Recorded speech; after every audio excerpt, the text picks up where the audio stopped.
Как твоята неувереност може да провали връзката ти? Увереността ни е един от най-значимите компоненти в нашите отношения. Защото когато вие сте неуверен, вие излъчвате това с цялото си същество, с всяка ваша клетчица. А в мозъка на вашия партньор има неврони, които долавят това. Тоест той ви разчита като карта и знае всичко това, което вие мислите за себе си.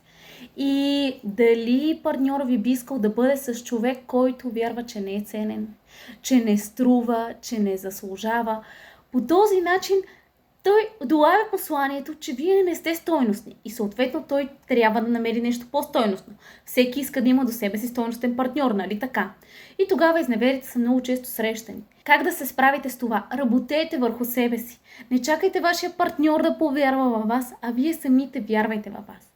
Ето едно кратко упражнение, което може да направите сега, да си направите списък с вашите силни страни, с вашите достоинства, с вашите качества.